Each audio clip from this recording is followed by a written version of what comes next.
Estamos en plena Navidad y no podemos ni queremos olvidar que la Navidad trata acerca de una persona, la persona de Jesús.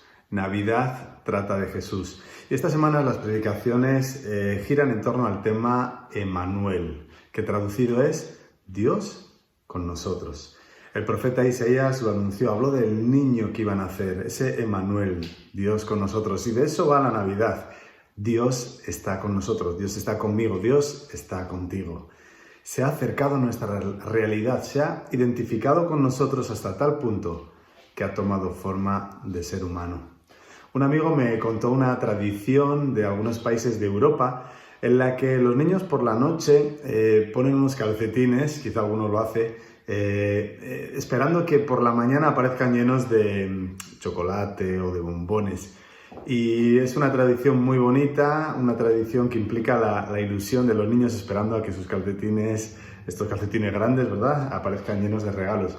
Pero me decía que algunos creyentes, digamos, no practicantes o algunas personas con la ilusión dicen, los regalos los trae el pequeño Jesús, ¿no? Y este amigo como cristiano me decía, yo les digo a mis hijos que no es el pequeño Jesús, que Jesús es mucho más que un niño, él no se quedó ahí, ¿no? Y quizá a nosotros nos pasa un poco lo mismo, ¿no? Corremos el peligro de fijarnos en el niño, en ese pequeño Jesús que identificamos o de alguna forma queremos representar en los pesebres, ¿no? Pero, ¿cuál es tu concepto de Jesús? Cuando piensas en Jesús, ¿cómo es? Quizá como alguna película que has visto, quizá nos lo imaginamos con ciertos rasgos, ¿no? Pero Jesús no es una persona débil o una persona que esté, digamos, en derrota, sino todo lo contrario. Y de eso vamos a hablar en esta mañana. Jesús creció y cumplió al 100% con su misión y dio su vida entera por nosotros. El profeta Isaías en el capítulo 9, versículo 6 nos dice, porque un niño nos es nacido, hijo nos es dado. Y da una serie de nombres que no encajarían muy bien con un niño, pero sí con Dios, con nosotros, como admirable consejero, Dios fuerte, Padre eterno, príncipe de paz. Y sigue el versículo 7 diciendo que lo dilatado de su imperio y la paz no tendrá fin. Y me gusta cómo lo traduce la versión Dios habla hoy, ese versículo que dice, extenderá su poder real a todas partes. El poder de ese niño llegará a todas partes del mundo. Y de eso va la Navidad, trata acerca de Jesús. Jesús es mucho más que un niño.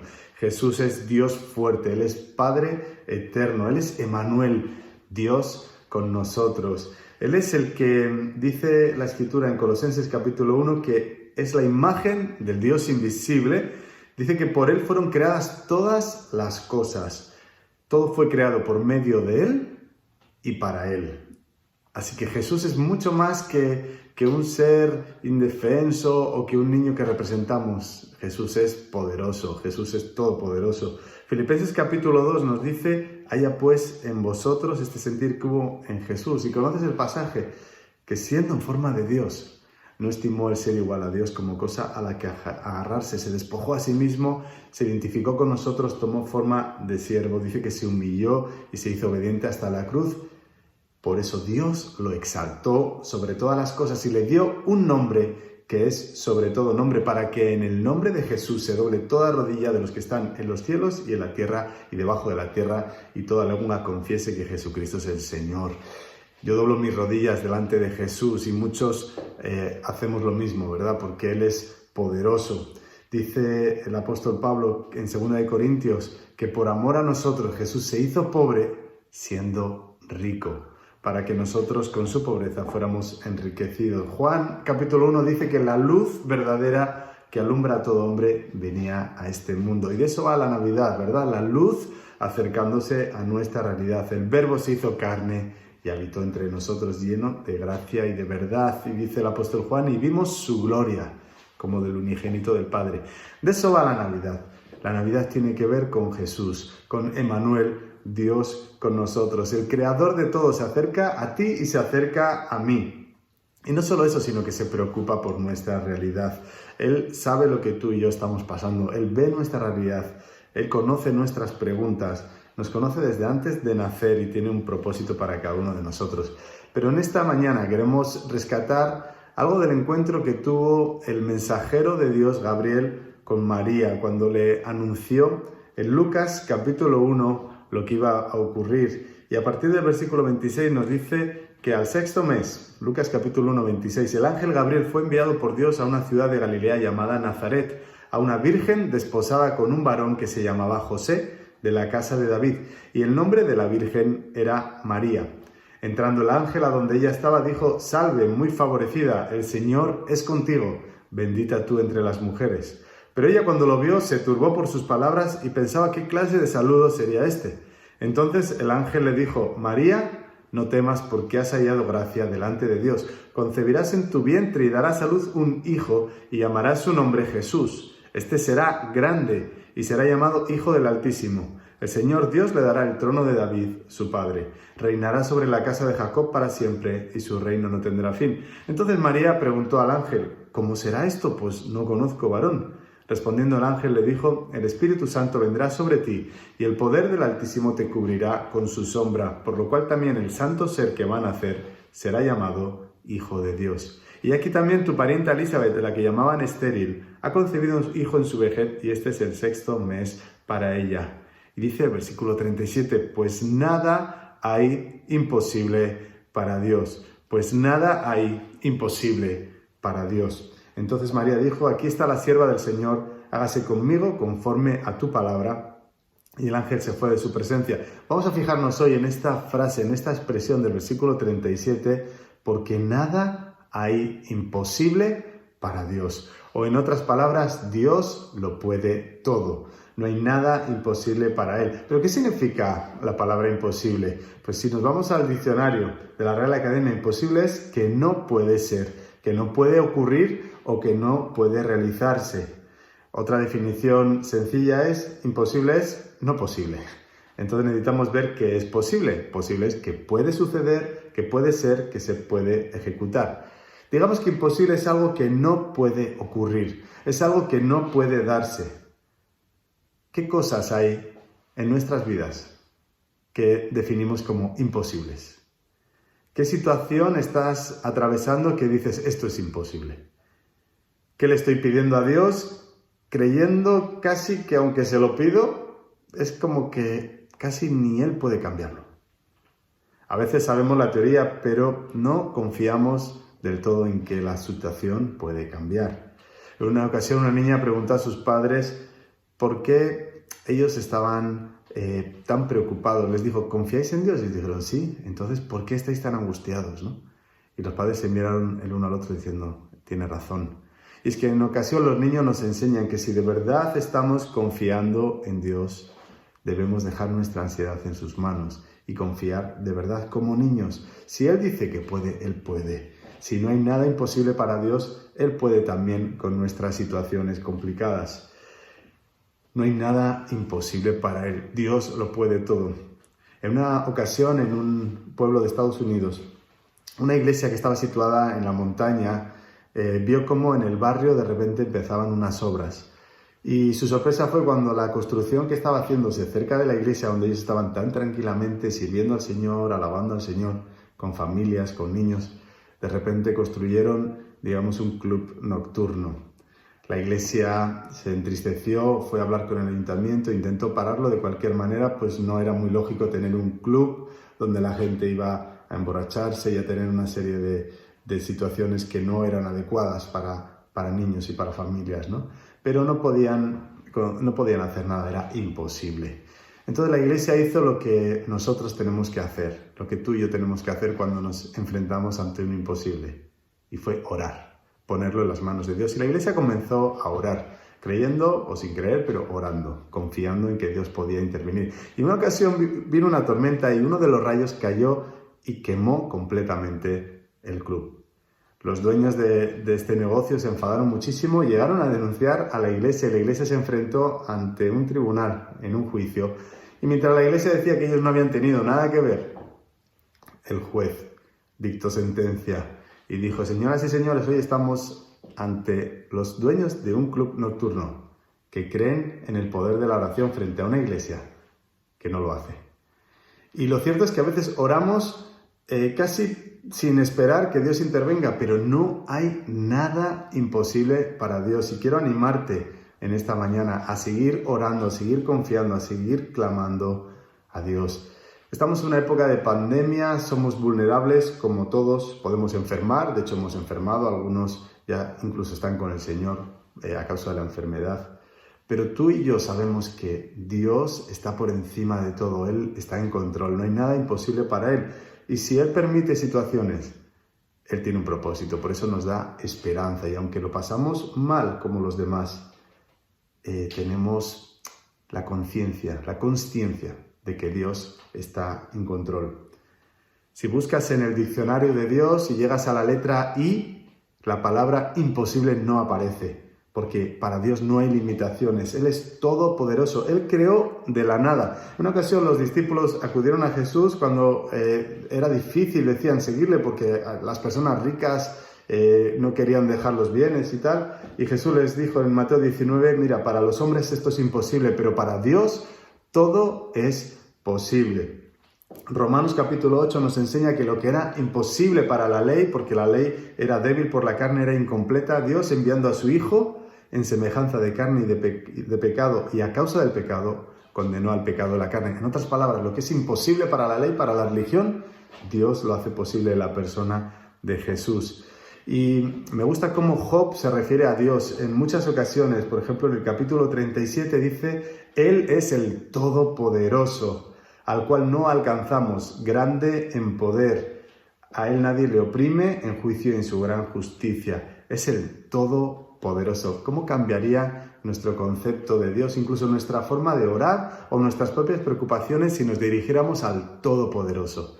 Le decimos Señor y hacemos bien, Él es nuestro Padre, pero Él es el Todopoderoso. Y quiero decirte en esta mañana que Dios no solamente lo puede todo, sino que Dios lo sabe todo. Dios lo sabe todo, es otro de sus atributos, Él es omnisciente. Job también nos dice en el capítulo 42, reconozco que todo lo puedes, Él todo lo puede, y que no hay pensamiento que te sea oculto. Dios lo sabe todo, este saber todo va asociado a su poder. El apóstol Pablo nos dice en 2 de Corintios que Él será para nosotros Padre y nosotros seremos hijos e hijas. Y el apóstol Pablo le llama, dice el Señor Todopoderoso, el que puede todo, el que todo lo sabe. El Sermón del Monte en Mateo nos dice que no nos agobiemos, que no nos angustiemos como los que no creen. Es cierto, tenemos problemas, pero nosotros tenemos esperanza. Y dice, porque vuestro Padre sabe de qué cosas tenéis necesidad. Él lo sabe todo. El Todopoderoso, que todo lo puede, conoce tu situación, conoce mi situación, sabe cada detalle, sabe cómo me siento, sabe cómo te sientes, sabe lo que estás pensando, sabe por lo que lloramos, sabe por lo que reímos, sabe nuestro pasado, nuestro presente y también sabe nuestro futuro. Apocalipsis capítulo 1 nos dice que Él es el Alfa y el Omega, el Señor, el que es, el que era, el que ha de venir, el Todopoderoso, el que todo lo puede, el que no tiene ninguna limitación. Aquel en el que en el capítulo 4 de Apocalipsis dice que los 4 seres vivientes le adoran, se postran delante de Él y le dicen Santo, Santo, Santo, Señor Dios Todopoderoso. No hay nada imposible para Él. Dios lo puede todo, Dios lo sabe todo, pero ¿sabes una cosa? Dios lo usa todo, Dios lo utiliza todo. Cualquier situación que tú y yo estemos atravesando, Dios la aprovecha para tratar con nosotros, para enseñarnos, para estar con nosotros. Él no juega contigo, Él no juega conmigo. Él es como un padre. Y los padres aprovechamos las oportunidades cuando se presentan para enseñar a nuestros hijos, para mostrarles que les queremos, para enseñarles principios, valores. Y Dios hace así con nosotros. Él no desaprovecha ninguna situación complicada. Dice la Biblia que Él recoge nuestras lágrimas en su redoma, en un recipiente donde las cuenta, donde Él mira todo lo que te pasa, todo lo que sufres, todo lo que yo sufro y saca provecho porque trata con nosotros, lo aprovecha para enseñarnos y para darnos siempre de su amor, de su compañía. Nosotros oramos para que muchas situaciones cambien, ¿verdad? Pero a veces no cambian así porque Dios tiene otro plan que es mucho mayor. Jesús en Mateo capítulo 26 se encuentra en un momento, como sabes, de gran sufrimiento y dice estas palabras: Padre mío, si es posible, pase de mí esta copa, pero no sea como yo quiero, sino como tú. Hay ocasiones en las que Dios permite ciertas cosas porque tiene planes que nosotros no sabemos. El apóstol Pablo lo tenía claro. En 2 Corintios capítulo 12 él habla acerca de ese aguijón, esa limitación física que él tenía, que le hacía sufrir, y dice que 3 veces le pidió al Señor que se la quitara. Él llegó a pedirle en 3 ocasiones con intensidad: Señor, por favor, quítame esto, tú sabes lo que esto me limita, tú sabes lo difícil que es para mí. Pero ¿sabes cuál fue la respuesta del Señor? Bástate mi gracia, porque mi poder se perfecciona en la debilidad. Mi gracia es suficiente para ti. Por eso el apóstol Pablo dice, pues entonces ahora me gloriaré en mis debilidades, porque cuando soy débil, entonces soy fuerte. Recuerda que Dios lo usa todo, cualquier situación de nuestras vidas, cualquier crisis, cualquier tragedia, cualquier cosa que no entendemos, Él tiene planes, Él quiere aprovecharlo, Él quiere sacar lo mejor de ti. La prueba no es para destruirte, la prueba es para sacar lo mejor de ti. El propósito aquí es entender la voluntad de Dios, que se haga siempre su voluntad. Romanos capítulo 12 dice que no nos transformemos a este mundo, sino que cambiemos nuestra forma de pensar para que podamos comprobar cuál es la buena voluntad de Dios, que es, por cierto, buena, agradable y es perfecta. Así que ese Dios que lo puede todo, ese Dios que lo sabe todo, también lo usa todo. Y Él va a aprovechar cada situación difícil en nuestras vidas para enseñarnos, como dice Romanos 8, a los que aman a Dios, todo ayuda a bien. A los que aman a Dios, todo ayuda a bien. Esto nos libra de la amargura, nos libra de sentir que estamos, no sé, bajo el azar o bajo la superstición. Nada que ver. Estamos en control de un Dios que nos ama, que todo lo puede, pero que todo lo sabe y que todo lo utiliza. Que, como diría Isaías capítulo 55, sus pensamientos no son mis pensamientos. Como son más altos los cielos que la tierra, sus caminos son más altos que nuestros caminos y sus pensamientos más altos que nuestros pensamientos. Su voluntad es mejor que la nuestra.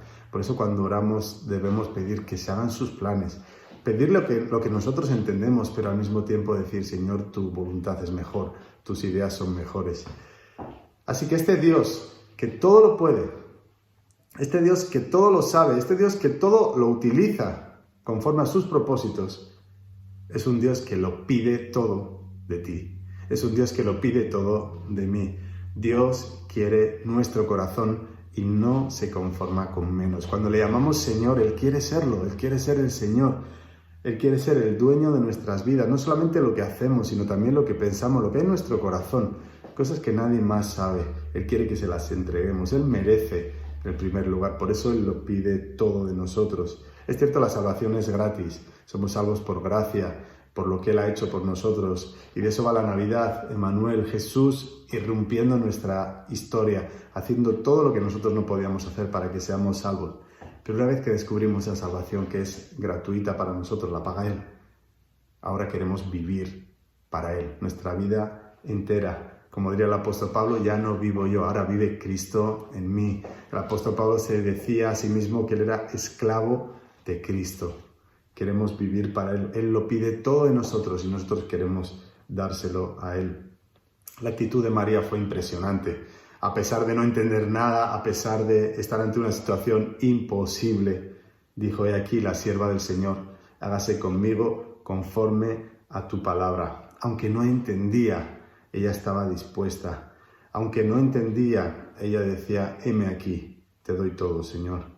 Respondamos como María ante las situaciones de nuestras vidas en las que vemos que nosotros no podemos hacer, que no podemos dar ni una explicación a veces.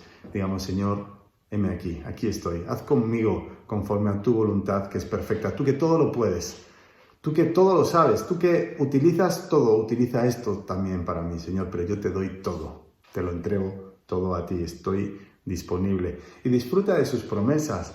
Las promesas de Dios tienen nombre y apellidos, tienen capítulos y versículos, están en la Biblia para ti, están en la Biblia para mí. Son promesas a las que nos podemos agarrar, no depender de cómo nos sentimos. En Navidad mucha gente se deprime, es terrible, son unas fiestas muy bonitas, pero al mismo tiempo hay mucha melancolía y mucha gente se deprime. Pero no dependas de eso, no dependas de si te puedes reunir con más o menos gente. Depende de Dios y de su palabra y de sus promesas. Él ha prometido que no te dejará ser probado más de lo que puedes resistir, sino que te dará también juntamente con la tentación o con la prueba o con la situación difícil. Siempre te dará una salida. Él ha prometido, como dijimos, que a los que aman a Dios todo ayuda bien. Él ha prometido que no nos dejará, que estará con nosotros todos los días hasta el fin del mundo. Él ha prometido que ni un pelo de tu cabeza se cae sin que Él lo permita, que si cambiamos nuestra forma de pensar, Él nos muestra su voluntad, que hemos dicho que es buena, que es agradable y que es perfecta. No hay nada imposible para Él, pero Él lo pide todo de nosotros. Y termino con esta historia. ¿Recuerdas que una ocasión los discípulos le dijeron, pero Señor, aumentanos la fe? Cuando pensaban en Dios, cuando pensaban en cómo agradarle, decían, lo que necesitamos es más fe. Y Jesús les da esa lección que les dice, si tuvierais fe como un grano de mostaza, como la semilla más pequeña. En otras palabras, no necesitas tanta fe, lo que necesitas es confiar en mí. No se trata de tener mucha fe, se trata de confiar en el Dios verdadero que todo lo puede, el Todopoderoso. Dice, si tuvierais fe como un pequeño grano de mostaza, diríais a esas montañas que se movieran y se moverían. Y lo que aprendemos es que no se trata de que seamos perfectos, de que tengamos mucha fe, no. Se trata de que pongamos nuestra fe en el lugar correcto, que confiemos en Dios de verdad.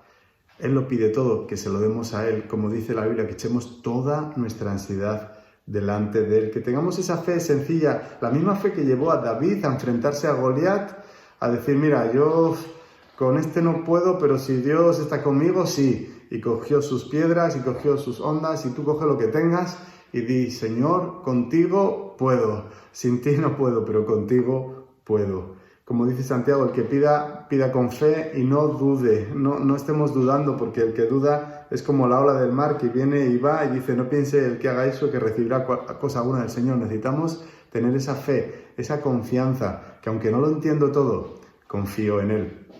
En ocasiones pido a mis hijos que confíen en mí y quizá lo has hecho, que se dejen caer hacia atrás y yo les recojo.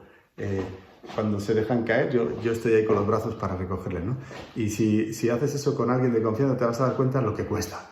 De repente están mirando hacia atrás, pero me cogerás, no me cogerás, no te despistarás. Pero la confianza tiene que ver con dejarte caer en las manos de Dios. La fe no es un salto al vacío, diría Kierkegaard. La fe es saltar sabiendo que Dios está ahí y que te va a abrazar y que te va a cuidar.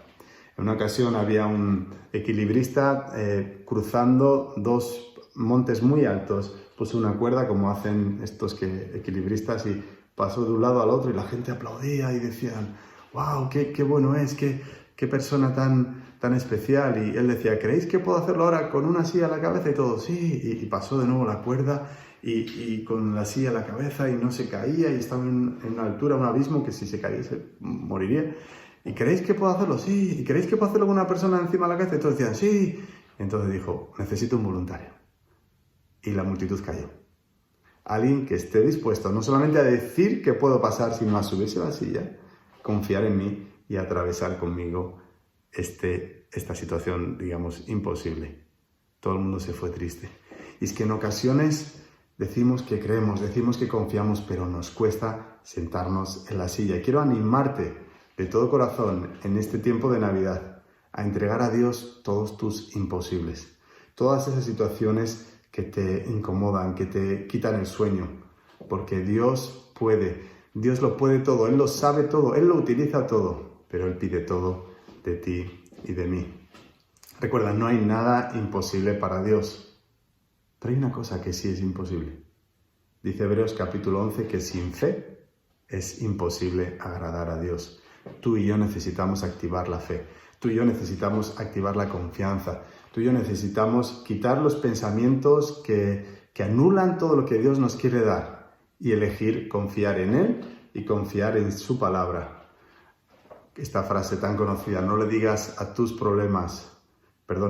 Dios lo grandes que son tus problemas, sino dile a tus problemas lo grande que es tu Dios. Nos ayuda a centrarnos en que no hay nada imposible para Dios. Termino con las palabras del salmista en el Salmo 103, donde él hace un ejercicio se obliga a sí mismo a pensar en este tipo de cosas y dice: bendice alma mía al Señor y bendiga todo mi ser su santo nombre. Bendice alma mía al Señor y no olvides ninguno de sus beneficios. Él es quien perdona todas tus maldades. Él es el que sana todas tus dolencias. Él rescata del hoyo tu vida. Él te corona de favores y misericordias, sacia de bien tu boca, de modo que te rejuvenezcas como el águila. No hay nada imposible para Dios. Recuerda, Dios lo puede todo. Dios lo sabe todo. Dios lo utiliza todo. Y Dios lo pide todo de nosotros. Amén. Oremos.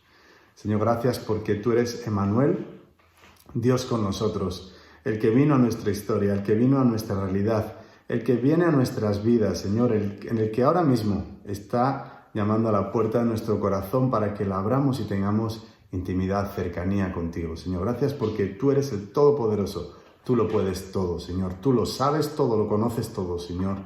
Tú lo utilizas todo conforme a tus planes, Señor. Pero al mismo tiempo pides de nosotros todo, Señor. Y en esta mañana queremos entregarte nuestras vidas y queremos que no solamente des sentido a la Navidad, sino a nuestra vida entera, Señor. Tú eres el Todopoderoso. Te entregamos nuestros imposibles, aquellas situaciones en las que no podemos más. Te pedimos que tú intervengas y sabemos, Señor, que tú darás una salida, que somos más que vencedores en Cristo Jesús. Oramos en el nombre de Jesús. Amén. Amén y feliz Navidad.